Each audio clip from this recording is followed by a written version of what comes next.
पुराने साधारण कपड़े पहने एक महिला ने एक होटल में प्रवेश किया।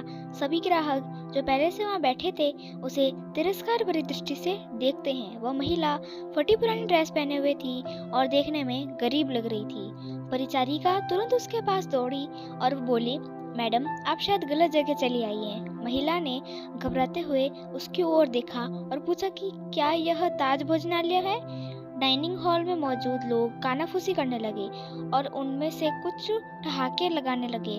परिचारिका ने महिला की ओर देखा और बोली, आप सही कह रही हो, पर आप क्या चाहती हो मैडम? तुरंत व्यवस्थापक को बुलाओ।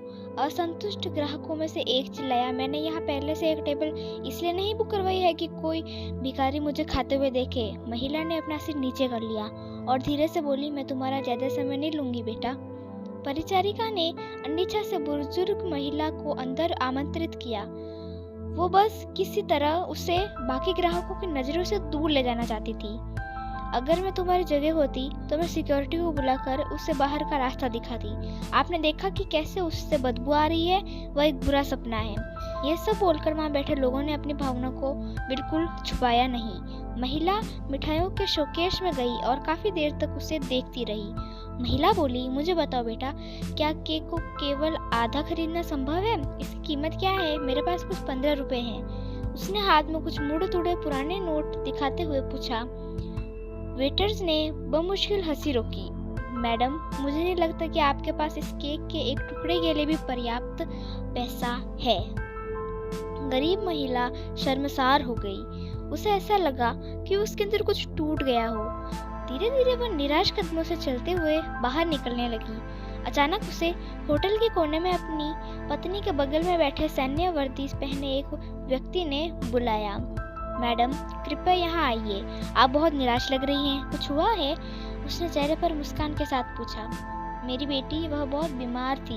जब वह बच्ची थी तो हम इस रेस्टोरेंट के पास से गुजरते थे और वह काफी देर तक दुकान की खिड़कियों को देखती रहती थी। हमने एक दिन यहाँ केक खाने का सपना देखा, लेकिन फिर वह बीमार हो गई। मेरे पति चल बसे और हम दोनों का पेट पालने के लिए मुझे नौकरी करनी पड़ी। मेरे पास इलाज जारी रखने के लिए पैसे नहीं हैं, इसलिए अब मैं उसके लिए कुछ भी नहीं कर पा रही हूँ। तो मैंने सोचा कम से कम उसे ये केक ही दिला दूँ, लेकिन मेरे पास पैसे कम हैं। इतना कहते हुए उसके आंखों में आंसू बह निकले। बिना किसी हिचकिचाहट के उस फौजी ने वेटर को बुलाया और उसे अपने खर्च पर महिला के लिए एक पूरा केक पैक करने को कहा। उन्होंने महिला से कहा, आज 15 साल हो गए हैं जब हमने अपने बेटे को खोया था।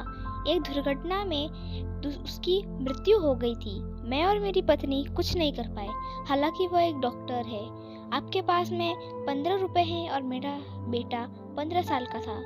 ये ऊपर वाले का इशारा नहीं है तो क्या है? फौजी की पत्नी ने गरीब महिला को अपना बिजनेस कार्ड दिया और बेटी के इलाज में मदद करने का वादा किया। जब वेटर महिला के लिए केक लेकर आया तो महिला के चेहरे पर एक मुस्कान आ गई। उसने फौजी और उसकी पत्नी को धन्यवाद दिया और वहां से चली गई। इस घटना के बाद होटल में सब खामोश थे।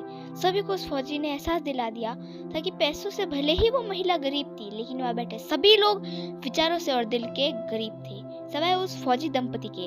अब वहां किसी को भी हंसने का मन नहीं कर रहा था।